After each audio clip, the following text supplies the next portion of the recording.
So this weekend, Mission Impossible: The Final Reckoning, the final movie in the Mission Impossible franchise, makes its way to theaters. Should you go check it out? Let's talk about it.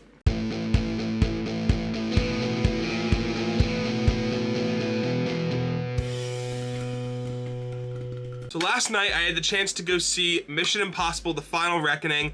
Now I will start this review out by saying obviously there will not be spoilers for those that want to check out this review and maybe not have the movie spoiled for yourself. I will also be putting out a ranking sometime this weekend or early this week of the Mission Impossible movies ranked as they are pretty much done.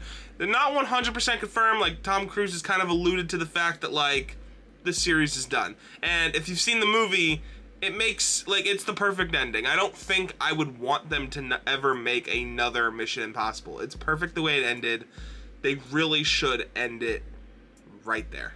So before we kind of get into this review, I did want to show you some of the stuff that they were giving out at my local theater, just to celebrate the movie. So this is the first thing. This is one of the posters that they were giving out for free to everybody. So on this side, it's just like the IMAX with the new the plane sequence that they're doing. And then on the other side is like a take on the original poster, which I thought was pretty cool. Now, this was not free, but they were also giving out these tins. Now, it might be hard to see this. Maybe it can, but so it is a normal tin. It has like all the wires and stuff. It's very cool. Then it says, the movie. But at different points on it, like right here, there is actually it's weird. You can feel it's like an IMF scanner thing. It's like a very different texture than the rest of the bucket. And I don't know, I thought that was cool. At first when I was holding it, I thought something was wrong, like someone got something stained on it. But no, it's this part's the keys. There's keys on there. It's really hard to see, but you can definitely feel it. That you can. So I thought that was pretty cool that they decided to do that. But yeah, if you're new here, subscribe so you don't miss any more movie reviews.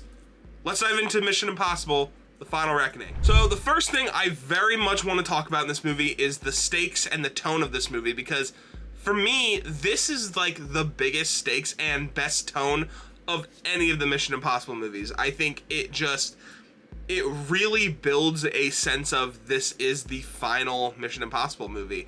A lot of that has to do with Angela Bassett's character, and that obviously she plays, I don't think she plays the president,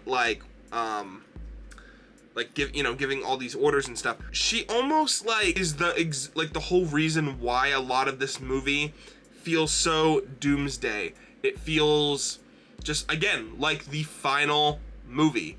That's a very important thing for if you're gonna have one final movie like Avengers Endgame or something like that. It needs to feel like the final movie, right? Where in Avengers Endgame case, it was the end of an entire saga, which they continued after. But that's a series where they can do that. This is a series that only relies on Ethan Hunt. And for me, honestly, I really like the way they ended it here. The movie kind of centers around this obviously the entity from Mission Impossible: Dead Reckoning Part 1. They don't do as many tricks this time around, and the entity is just more of it's already taken over, the clock is running out. They do this really cool thing with a timer using countries having lost access to their nuclear missiles, so that was pretty cool. While the movie does have obviously its serious tones and it takes itself very seriously. It's like a giant doomsday clock.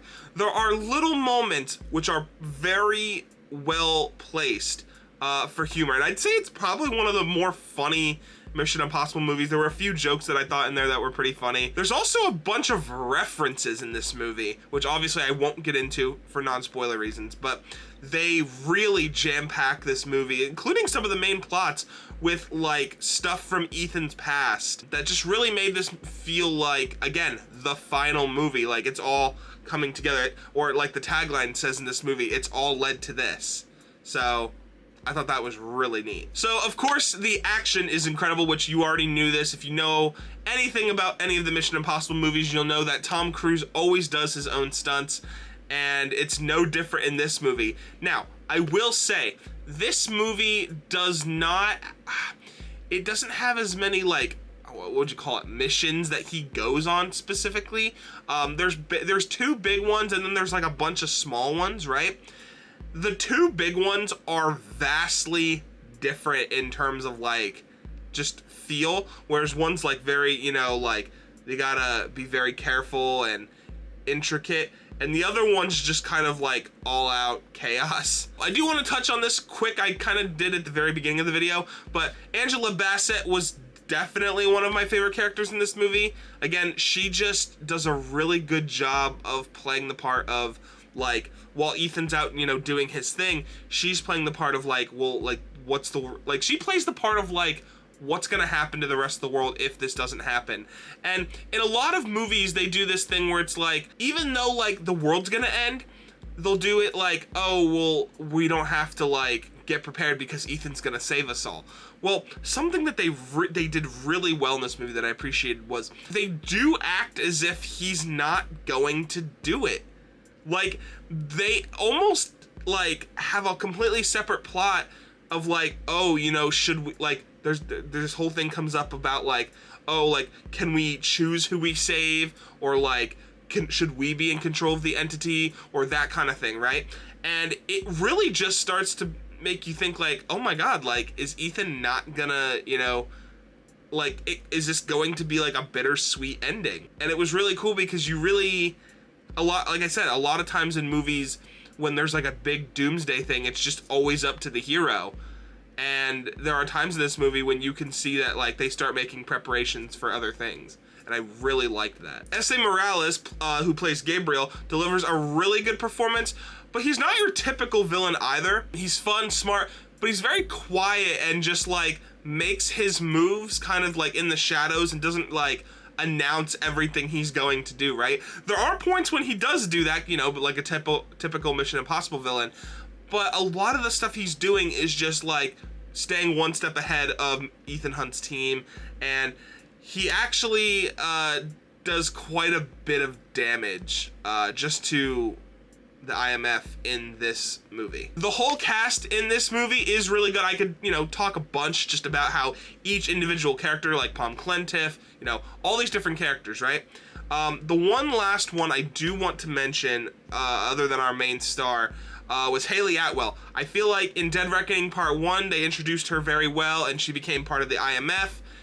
And in this one, she just fits right into this cast of characters. She's actually a joy to just watch on screen and act with all these different, and she kind of takes on more of a main role in this movie, kind of next to, you know, like Simon Pegg. I really enjoyed her presence in this movie. Obviously, like I said, Tom Cruise is the main star here. Not only does he, you know, have a great, you know, he delivers like great action scenes, but he also, you know, when you get to those heavy exposition, you know, dramatic scenes, he's right on par with where he needs to be. He's not overdoing it. He's not underdoing it. He's right where he needs to be. And the ability to do that when, you know, you're hanging out of an airplane or you just finished, you know, submerging yourself and whatever is not exactly the easiest thing to do. And he does all just because, you know, he has a love for making these movies and risking his life to do these movies, and it's such a fun time watching him get to do all these things on screen, knowing that he's having just as much fun doing it as we are watching it. Is that, well, I'm not sure this is the best in the series. Obviously, the Mission Impossible series is very good. I have multiple films in this series out of 5 stars, so just to give you an idea of how good it is.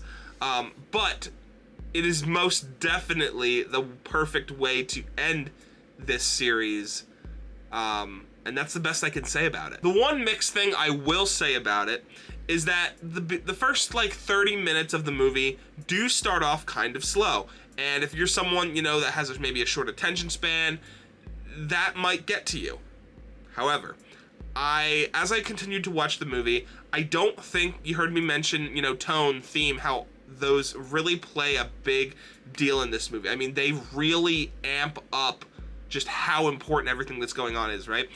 I don't think that the movie nearly is able to have the perfect finish that it does without that beginning. So like, it's kind of like a win-lose situation where it's like, we need it to be there, but it's also like during that part, it's not like, I personally enjoyed it because there are, you know, little things sprinkled out there, but I could see how someone might not enjoy that part of the movie. So yeah, guys, that is my review for Mission Impossible: The Final Reckoning. Let me know down in the comments below if you plan on seeing this movie this weekend, and just what your, you know, how do you feel about the movie? Do you think it lived up to the hype of, you know, what was promised? Do you think it was below? Let me know all that down in the comments. I'd love to know that. Just try your best not to spoil anything too much, you know, for those that have not seen the movie. And I will be putting out, again, a full ranking of the Mission Impossible movies coming up soon. So I will see you then, Kernels. Peace.